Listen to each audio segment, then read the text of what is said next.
3부 예배에 하나님께서 주시는 말씀은 출애굽기 3장 7절에서 10절까지 말씀입니다. 출애굽기 3장 7절에서 10절까지 말씀을 제가 봉독해 드리도록 하겠습니다. 여호와께서 이르시되 내가 애굽에 있는 내 백성의 고통을 분명히 보고 그들이 그들의 감독자로 말미암아 부르짖음을 듣고 그 근심을 알고 내가 내려가서 그들을 애굽인의 손에서 건져내고 그들을 그 땅에서 인도하여 아름답고 광대한 땅, 젖과 꿀이 흐르는 땅, 곧 가나안 족속, 헷 족속, 아모리 족속, 브리스 족속, 히위 족속, 여부수 족속의 지방에 데려가려 하노라. 이제 가라. 이스라엘 자손의 부르짖음이 내게 달하고 애굽 사람이 그들을 괴롭히는 학대도 내가 보았으니 이제 내가 너를 바로에게 보내어 너에게 내 백성 이스라엘 자손을 애굽에서 인도하여 내게 하리라. 아멘. 오늘 노예 사건이라는 제목으로 담임 목사님 나오셔서 말씀 증거해 주시겠습니다. 지난주에 우리 잠깐 이렇게 서론에 통가 지역에 그 화산 폭발 때문에 같이 함께 기도 부탁을 드렸죠. 그래서 선교사님이 이제 인터넷들이 연결되고 이렇게 하면서 딸이 이제 계속 통화를 이렇게 시도하는데 겨우 이제 연결이 됐는데 그쪽에서 하는 말은 거의 한 20% 정도밖에 통신 상태가 안 좋으니까 근데 이제 이쪽에서 하는 말들은 거의 다 알아듣고 이렇게 하셨나 봐요. 그래서 그 선교사님 딸라고 이야기하면서 선교사님이 아무 걱정하지 말라고 잘 지금 있으니까 걱정하지 말라 이렇게 연락을 해 오셨다고 그래요. 그 미국에 있는 과학 연구하는 그 나사에서 이번 화산을 이렇게 연구를 했더니 거의 한 1000년 만에 터진 가장 강력한 화산. 그게 이제 그래도 바다 밑에서 폭발을 해서 다행히 더 많은 문제로 번지지는 않았는데요. 그 나사에서 발표하기를 그 일본에서 예전에 전쟁 때 히로시마에 원자 폭탄이 터졌죠. 그거에 한 500배에서 600배 되어지는 힘으로 화산이 폭발한 거래요. 그래서 진짜 다행인 거는 통가는 섬나라인데 그 화산 폭발이 좀 더 심했으면 아예 섬 자체가 다 가라앉아서 지구상에 없어질 수 있는데 그래도 다행히 크게 이렇게 더 많은 문제들이 생기지 않고 지금 다 수습해 가고 있는 모양입니다. 그래서 선교사님들이 큰 문제 없이 잘 지금 뭐 정신 없는데 그래도 생명이나 이런 부분에는 위험이 없고 잘 이렇게 해결되고 있음을 전해 왔습니다. 여러분들이 계속해서 그 지역들을 또 선교 현장들을 놓고도 여러분들이 계속 기도해 주시면 감사하겠습니다. 오전에 잠깐 말씀들을 좀 정리하면 솔로몬의 기도에서 가장 중요한 부분은 성전을 향하여 어떤 문제든 상관없다. 성전을 향하여 나와서 하나님 앞에 기도하는 자에게 하나님이 응답 주신다는 굉장히 중요한 하나님의 백성과 하나님이 맺은 언약의 비밀입니다. 이제 기도로서 그것들이 응답이 주어지는 건데요. 이 성전을 향하여 이 성전은 구약에는 건물 중심이었습니다. 하나님이 임재가 온 우주 만물에 다 하나님 임재하시지만 하나님의 백성에게 특별히 나타나셔서 성전에 광야 때 성막에서는요 구름기둥, 불기둥들이 드러나면서 하나님이 그리고는 번제를 드릴 때 연기가 쫙 하늘로 올라가면서 하나님의 임재하심들을 특별하게 보여주셨어요. 그래서 우리가 광야에서 이렇게 어려운 가운데 있지만 굉장히 앞을 내다보지 못하고 어떤 일이 일어날지도 모르지만 하나님이 우리와 함께 계시는구나. 그것 때문에 굉장히 위로를 받고 힘을 얻고 그 광야 생활에서 완전히 승리하게 되어졌죠. 그게 이제 성전으로 옮겨와서 성전에서 어떤 문제가 있든 성전은 여러 가지 배경이 있어요.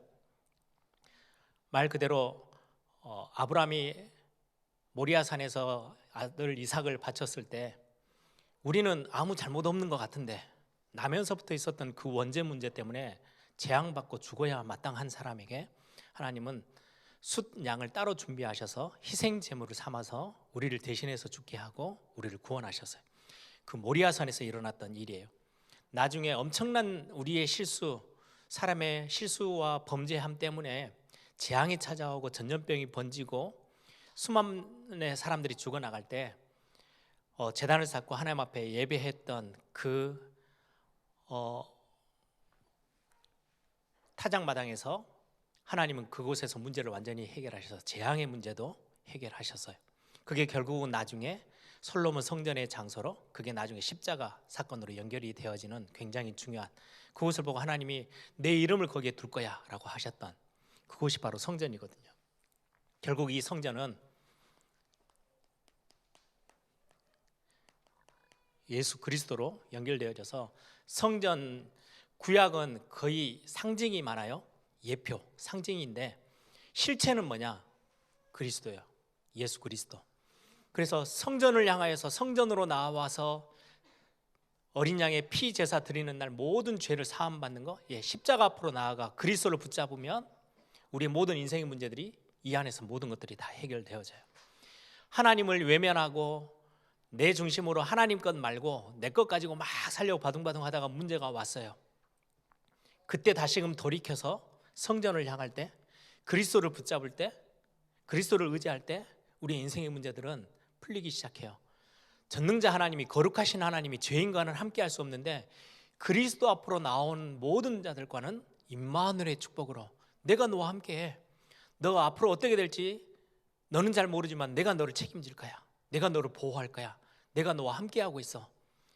아무도 너를 건드리지 못하도록 눈동자처럼 내가 너를 보호할 거야. 하나님이, 성부 하나님의 사랑과 은혜를요, 또 응답을 계속해서 부으시는 게 그리스도를 통해서 성전을 향하는 그 시간에 하나님이 주시는 응답이에요. 우리가 그리스도를 붙잡는 거, 그리스도 이름으로 기도하는 것은 굉장히 중요해요.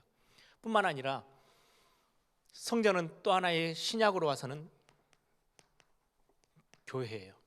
교회는 건물이 아니에요. 그래서 많은 학자들이 성전 건축, 우리가 이제 통상 쓰는 단어죠. 근데 성전은 그리스도이시기 때문에 건물 중심이 아니다 보니까, 저도 자주 쓰는 게 성전 건축이라는 단어를 쓰지 않고 예배당 건축 이렇게 쓰죠.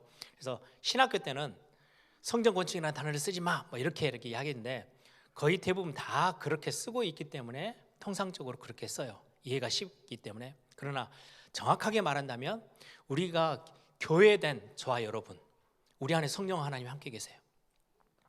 예전에는 성전, 구약에는 성전에 하나님의 임재를 나타냈지만 신약으로 오면서는 성령 하나님이 각 사람 위에 임하여 모든 각 사람에게 하나님이 임재하심으로 함께 하시는 것들을 우리에게 드러내 보여주시는 게 신약에서 지금 우리의 신앙생활의 모습이고요. 교회는 여러분들 구원받은 한 사람, 그리고는 이 예배할 수 있는 공동체, 구원받은 자들의 성도들의 무리. 그래서 회막은 그 하나님의 백성들이 함께 모여 예배하고 하나님을 만나는 그 장소, 그걸 보고 우리는 예배라고 하죠. 그래서 예배에 나와서 함께 기도하는 거, 모든 걸 바꿉니다. 여러분들에게 굉장히 삶에 어려움이 찾아오고 문제가 왔고 이게 뭔가가 풀어져야 돼, 흐름을 바꿔야 돼, 내 운명을 완전히 뒤바꿔야 돼 라고 할 때는 그리스도를 붙잡는 거, 그리스도를 고백하는 거 굉장히 중요하고요. 또 하나의 우리 신앙생활에 굉장히 중요한 거는 그 문제를 그대로 안고 어디로 나와요? 예배 자리에 나와서 그 가운데서 하나님 앞에 기도할 때 하나님은 응답하신다는 비밀입니다. 뿐만 아니라 이 하나님께 구원받은 성도들이 함께 모여서 기도하는 거, 힘을 합해서 내 이름으로 두세 사람이 모여서 기도하면 하나님이 응답하신다고 말씀하세요. 그래서 성도들이 함께 중요한 현장을 두고 중요한 일들을 두고 기도하는 것은 굉장히 중요합니다. 여기에 또 내가 기도하기 힘들어요. 야고보서에는 병 들었냐? 그러면 장로들을 불러다가 중요한 영적인 지도자를 불러서 같이 함께 기도해. 그건 중보기도예요. 우리가 우리의 자녀들을 위해서 기도하고, 중직자들이 우리 성도들을 위해서 기도하고, 우리 성도들이 세계 선교 현장에 나가 있는 많은 선교사들과 교회들을 위해서 기도하는 거, 중보기도예요. 그래서 이런 부분들이 교회 안에서 이루어지는 부분들입니다. 그래서 성전을 향하여라는 것은 굉장히 어떻게 보면은 오늘 본문은 되게 어려운 본문이에요. 그래서 제가 오늘 며칠 다 마치고 점심 식사하는 가운데 애들한테 물었어요. 애들 저 거의 뭐 메시지를 잘 안 듣고 있겠지만, 조하나 아빠 메시지 이해가 좀 됐어? 그랬더니 가만히 있더라고요. 와이프한테도 물었어요. 오늘 메시지가 좀 이해가 좀 됐어? 그랬더니 뭐 충분히 이해가 됐다고. 왜냐니까 오늘 메시지가 실제로는 사실은 되게 어려워요. 근데 이것들이 이해가 되어져야 우리가 자주 말 나누잖아요. 보좌의 축복을 누려라. 원단의 때도 나왔어요.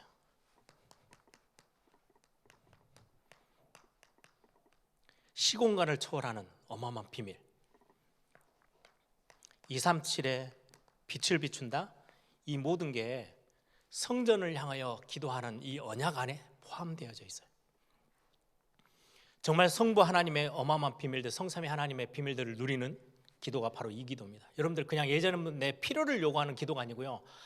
이 기도가 굉장히 영적으로 큰 응답의 현장이구나. 그리스도 앞으로 나아가기만 하면은 하나님이 어떤 재앙도 멈추시는 거구나. 우리의 미래가 불안해서 어찌할 바를 모르는 그 상황에서 하나님이 우리에게 내가 너와 함께 할 거야 라는 엄청난 완벽한 증거와 하나님의 계획과 미래에 대한 답을 주시는 거구나. 우리가 정말로 병들고 힘들고 여러 가지 문제 앞에 있을 때에 전염병이 찾아오고 기근이 들고 뭐 여러 문제들이 있을 때 진짜 기도할 때 필요하면 전쟁이 터져서 위기 가운데 있을 때 성령 하나님께서 지금 우리에게 역사하셔서 하늘 군대를 파송하시고 응답의 문을 여시고 막힌 응답 문들을 여시고 중요한 적들을 무너뜨리시고 하나님께서는 실제적인 응답들을 허락하시는 거구나. 이게 보좌의 축복을 누리는 거거든요. 시공간 초월, 지금의 성령의 시대 때 성령 하나님께서 행하시는 일들이에요. 전 세계 이 복음 운동을 펼쳐나가시는 굉장히 중요한 거 언제요? 이 기도 속에서 개인이 그리스도 이름 붙잡고 기도하는 그 시간에 오늘 솔로몬이 하나하나 예를 들어서 기도 제목을 나눴던 것들이요, 이 속에서 다 응답되어져요. 조금 더 넓혀서 교회 안에 믿음의 공동체가 모여서 함께 기도하는 이 시간에 하나님은 솔로몬의 기도 그대로를 하나님은 응답하시겠다고 우리에게 말씀하셨습니다.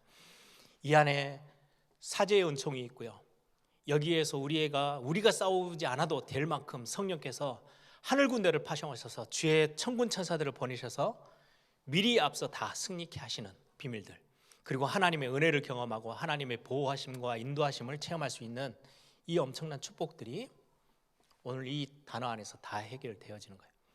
그래서 예배당에 나와서 기도하면 응답돼. 옛날 그거는 이 전체적인 영적인 그림이 없을 때 구약 성경처럼 성전으로 찾아 올라가야 되는 그 시대가 아니고 지금은 성령 시대예요. 각자 각 성도들에게 성령께서 임재해 계세요.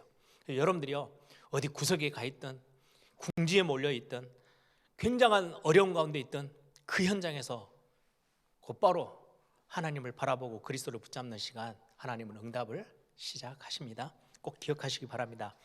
오늘 10가지 우리가 이렇게 쭉 사건들을 살펴보는 중에 창조, 여기는 굉장히 하나님이 이 땅을 지으시는 어떤 질서에 관련된 부분들이 굉장히 중요하다 그랬죠. 그리고는 질서가 깨어지는 거, 가장 첫 번째 사건이 원죄 사건이에요. 하나님과의 관계를 끊어버리고 나 중심으로 여기에 속삭이면 사단이라는 존재가 끼어 들어왔죠.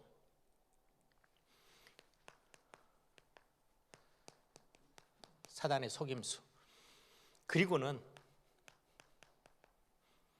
이것들을 회복할 수 있도록 예배하는 단을 쌓을 수 있는 비밀을 허락하셨는데 이게 바로 교회예요. 사단이 건드리는 거는 교회가, 예배가 무너지도록 자꾸 그래 해야 실패하니까 결국은 이 문제가 가정으로 파고듭니다. 이게 네피림이에요. 하나님이 주신 힘이 아니고 세상에서 말하는 그 힘, 그걸 가지고 가정을 이루고 그걸 가지고 내가 더 세다, 네가 더 세다. 그래서 세상에서 하는 말 보세요. 결혼하면 전부 다 와서 하는 이야기들, 남자는 남자들끼리 앉아가지고요, 남편한테 차판에 그냥 힘을 다 가지고 아내를 확 휘어잡아야 돼. 전부 다 세상 방법이에요. 아내들은 그거에 넘어가지 마. 단판에 그냥 딱 꺾어서 무릎 꿇게 만들어야 돼. 서로 기싸움하고 있어요. 네피림이에요. 강한 자. 하나님의 방법이 아니고 거기에 결국은 세상으로 연결됩니다. 이게 바벨탑입니다. 세상 성공, 이게 지금 쭉 앞에 살폈던 사건들이고 이 모든 게 연결이 되어져서 오늘 결국은 심각한 문제가 온 게 하나님의 백성이 노예가 돼버렸어요. 종노릇 하게 돼요. 세상의 종, 돈의 종, 일의 노예가 되어지고 시간의 노예가 되어지고 우리가 끌고 오지 못하고 끌려가는 상태가 되어버린 영적인 상태이죠. 그래서 이 부분들이 예를 들면 이 지금 제가 동그라미 쳐놨던 게요, 어디에 나온 내용입니까? 창세기에 나온 말씀이에요. 그래서 지금까지 성경 66권을 가지고 제일 시비를, 하나님을 안 믿는 사람들이 또 교회 안에서 하나님을 믿는다는 사람들이 제일 많이 시비를 건 책이 창세기예요. 창세기를 진짜로 하나님의 말씀으로 믿어야 되냐 말아야 되냐, 이 싸움이요 수천 년 동안 돼 있어요. 근데 제가 볼 때는요, 진짜 사단의 전략이에요. 세상의 모든 문제의 시작과 답이 이 안에 모든 창세기에 다 들어있어요. 그래서 창세기를 제대로 공부하기 시작하고 창세기를 제대로 영적인 눈을 떠서 읽으면요, 우리의 영적인 문제, 실제 가정과 개인과 교회 모든 문제들이 다 해결되어진 답이 창세기 안에 있어요. 그래서 2022년 우리가 정교인 성경 읽기를 할 때 구약편의 첫 번째가 창세기로부터 시작하죠. 벌써 YBS에서는 구약 성경과 함께 이제 창세기 공부를 시작을 들어갔어요. 여러분들이 잘 참고하시면서 여러분들의 개인과 가정과 우리 교회 또 현장에서의 모든 부분에 진짜 응답, 치유, 회복되어지는 그런 응답이 꼭 있기를 바랍니다. 이 부분이 문제가 딱 생기니까 당장 하나님의 백성들에게 온 어려움이 노예 사건으로 시작되어져요. 창세기의 족장시대 4명이 나오죠. 대표되는 아브라함, 이삭, 야곱, 요셉. 대표되는 하나님이 아브라함으로부터 시작해서 부르셔서 너를 통해서 모든 만민이 복을 받게 할 거고 하나님의 나라를 이제는 실제로 은혜 가운데서 형성해 나가겠다고 하나님이 약속하셨던, 언약을 허락하셨던 아브라함으로부터 시작해서 이삭, 야곱, 요셉 4명의 족장들이 기록된 게 창세기의 내용이에요. 여기에는 굉장히 중요한 언약이 바탕이 되어져 있어요. 아브라함에게 내가 너를 복 줄 것이다, 너는 복의 근원이야, 시작에 대한 굉장한 축복의 언약이에요. 여러분들 혹시 혼자서 신앙생활 시작합니까? 아브라함이 붙잡았던 그 언약을 확실하게 딱 붙잡으세요. 아무 배경 없이 아브라함 혼자 은혜로 하나님의 부르심을 받고 딱 섰는데 결국 어떻게 돼요? 자기 후손 중에요, 세계복음화의 가장 완벽한 주역으로 서게 되어지는 그 축복을 하나님이 처음부터 아브라함에게 허락하셨어요. 나는 혼자서 신앙생활하고 우리 가정 가문에 아무도 안 믿고 시집 갔더니 완전히 우상숭배하는 가정이고 내가 여기서 어떻게 버팁니까?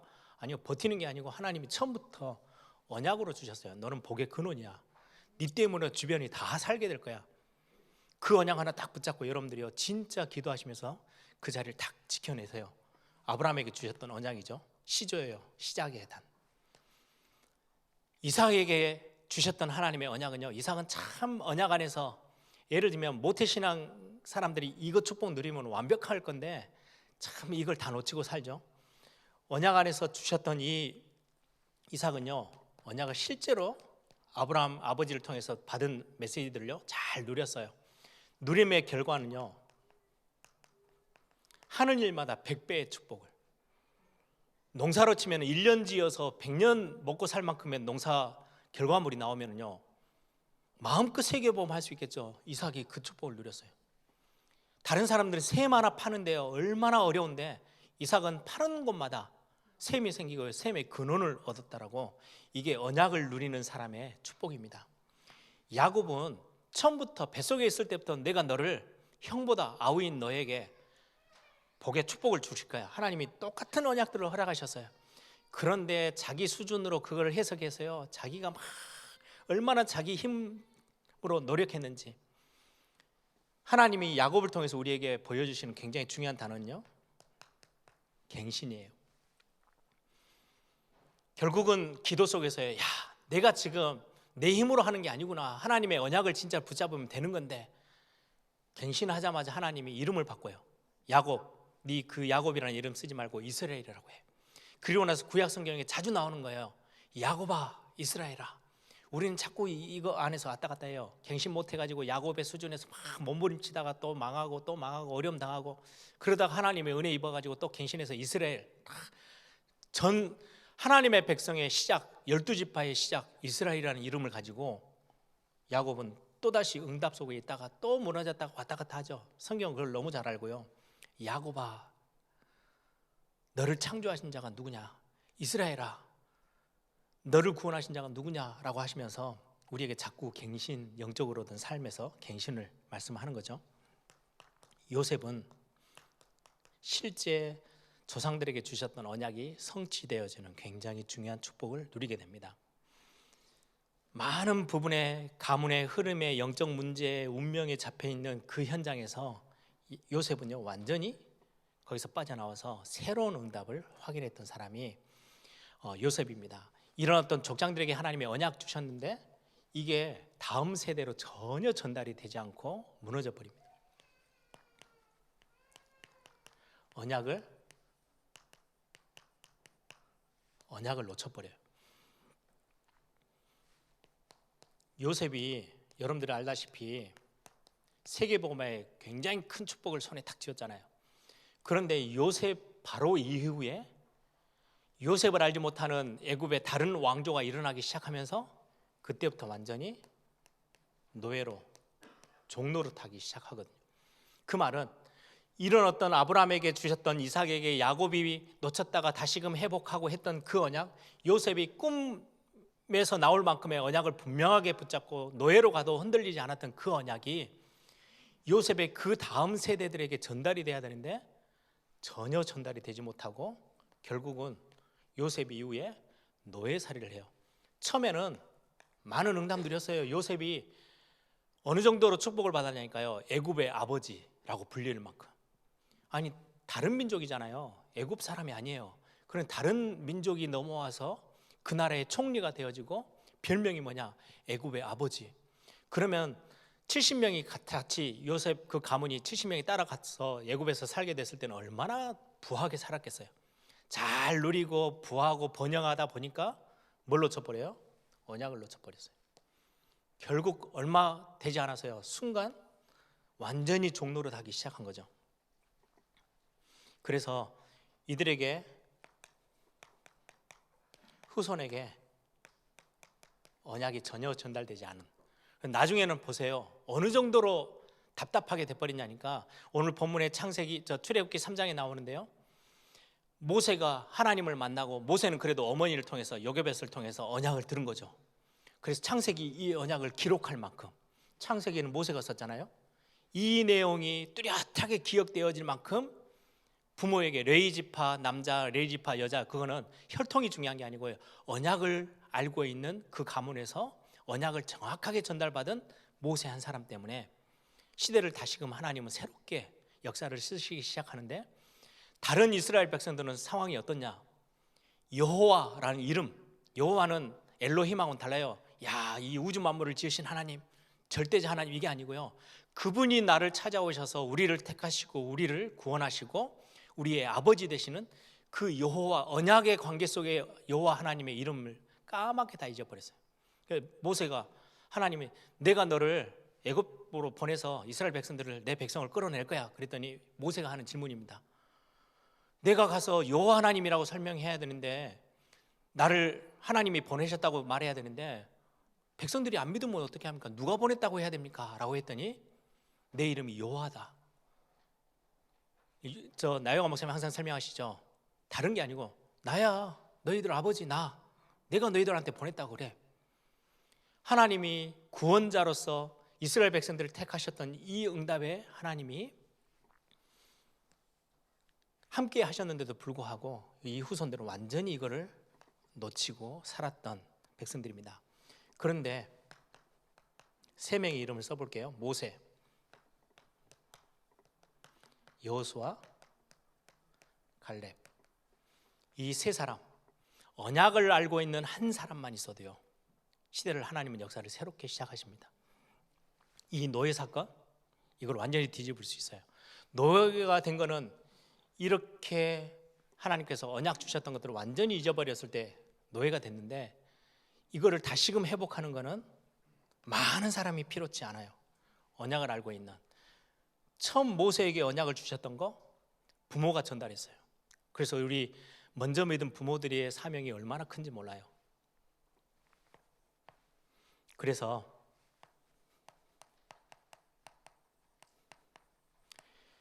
이 사람들을 통해서 하나님은 진짜 언약을 회복하시는데, 우리가 눈을 좀 새롭게 뜨셔야 됩니다. 이 언약을 회복하는 현장이 어디에 있느냐?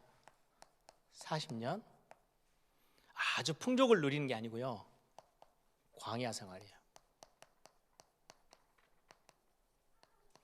우리는 자꾸 어려움이 오고 문제가 오면 하나님이 나를 버렸나? 이렇게 생각해요. 하나님이 지금 실수하고 계시는가? 아니요. 이스라엘 백성들이 지금 생활은 되게 어려운 것처럼 보이지만 이 가운데서 언약을 완전히 회복하는 시간으로 삼으셨어요. 여러분들에게 잘 나갔을 때가 있었어요. 요셉이 총리로 있을 때 잘 나갔어요. 이스라엘 백성들이 떵떵거리면서 살았겠죠.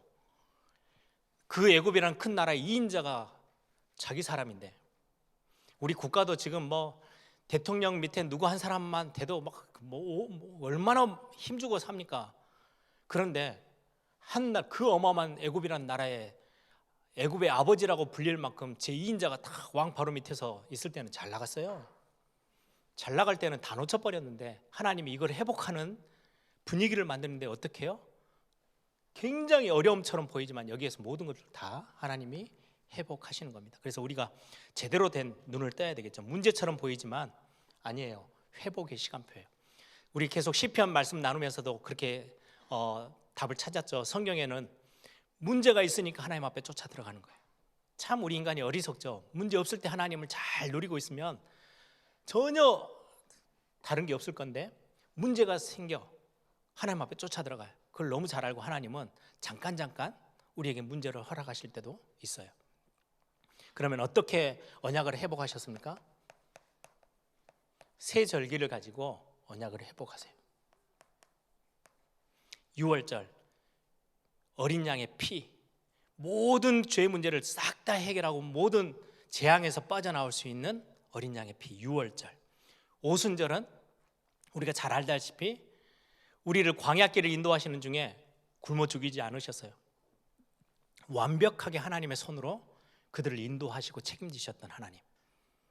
지금도 오순절은 성령께서 임하시는 날이잖아요.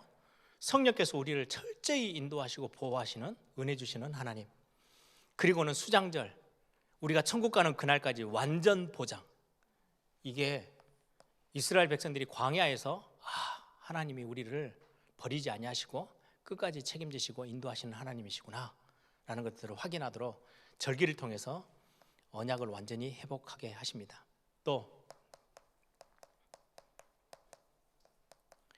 성막의 언약을 회복하게 해서요. 이 안에서 예배가 진행되어지는 거죠. 성막 중심, 예배 중심, 언약계 중심, 말씀 중심. 광야에서 전부 다 이거 회복하게 하셨어요. 여러분들이 문제가 온다, 빨리 그리스도 언약, 성삼위 하나님을 누리는 그 기도 속으로 들어가세요. 새 절기는 성삼위 하나님의 특징들이 다 들어있어요. 또한 예배 회복하는 자리로 빨리 돌아가세요. 그게 제일 빠른 회복이에요. 뭐 기도원에 가서 막 나무 뿌리 뽑으면은 내가 병이 낫겠지? 아니요. 여러분들의 지금의 상태를 그대로 가지고요, 가장 완벽한 하나님이 회복하시는 자리, 예배 자리로 들어오시면 돼요. 그리고는 그 속에서 믿음 회복하게 하시는 거예요. 애굽의 10가지 재앙, 홍해바다, 광야에서 많은 전쟁의 위기 속에서 하나님이 승리케 하셨던 거, 그리고는 거기에서 진짜 하나님을 의지했더니요, 먹을 거, 일용할 양식을 다 채우셨던 거, 나중에 가나안 땅 들어가기 전에 요단강을 건너가는 거, 여리고성을 무너뜨리는 거, 가나안을 정복하는 모든 게 다 그 광야로서부터 시작해서 하나님이 다시금 회복시키셨던 믿음의 그림들입니다. 그래서 어떻게 보면 40년 광야 생활에서 이거 다 하나님이 싹 다 새로 회복시키셔서 다시금 하나님의 나라의 주인공으로 하나님이 삼으신 거죠. 그래서 여러분들 오늘 결론적으로 문제는 문제가 아니다. 문제는 응답으로 가는 가장 빠른 지름길이다. 문제 속에서 광야 같은 삶의 속에서 아니 왜 애굽 살기 좋은 데서 끄집어내가 나일강에 그 물도 너무 많고 풍족한 삶에서 우리를 왜 끄집어내 가지고 광야 땅으로 우리를 몰고 오시느냐? 아니에요. 문제인 것처럼 보이지만 이거 회복할 수 있는 최고의 자리, 언약을 다 회복할 수 있는 최고의 자리. 여기에서 하나님을 바라보는 기도도 배우게 하셨어요. 여기에서 예배하는 것들도 새로 시작하게 하셨어요. 성막을 짓게 만들고 하나님을 예배하는 거. 그리고는 미래에 대한 걱정 전혀 필요 없도록 하나님이 완전히 내가 너를 책임질 거야. 하나님의 백성들 그렇게 인도하셨던 것들을 오늘 우리는 이 사건을 통해서 확인하면서 여러분 진짜 우리에게 언약 놓쳐버리면 또다시 우리는 세상에 이런저런 종노릇 해야 됩니다. 돈에 끌려다녀야 되고 시간에 끌려다니고 사람에 끌려다니고 분위기에 끌려다니고. 근데 그 문제 때문에 우리가 하나님 앞에 여러분들 기도하는 자리로 들어가세요. 그러면 하나님이 우리를 여러모로 싹 작업하셔서요 새롭게 다 회복시키시는 응답을 우리에게 허락하실 것입니다. 이 응답 여러분들이 마음에 담으시고 이게 우리 하나님의 백성에게 문제가 오는 것은 굉장히 중요한 응답의 시간표다. 응답을 향해서 가는 지름길이다라고 생각하시고 여러분들이 감사하면서 여러분들 기도의 자리로 나아가는 또 예배의 자리 회복하는 그런 축복이 있기를 바랍니다. 우리 함께 다 같이 한번 기도하십시다.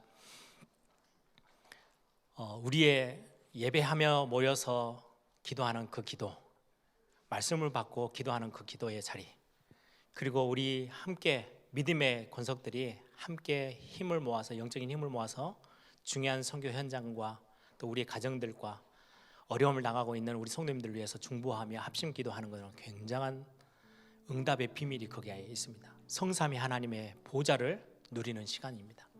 하나님, 오늘 이 예배 짧은 시간이지만 말씀 듣고 기도합니다. 하나님, 우리의 모든 막힌 응답의 문들을 여시고 혹시라도 우리 안에 틈타 들어오는 모든 흑암의 권세들이 그리스도 이름 앞에서 완전히 무너지고 하늘 군대를 하나님이 파송하셔서 우리가 기도하는 그 현장, 내일부터 또 움직여야 될 한 주간의 현장 속에 먼저 모세에게 행하셨던 것처럼 앞서 주의 사제들을 보내셔서 모든 응답의 문들을 하나님이 준비해 주옵소서.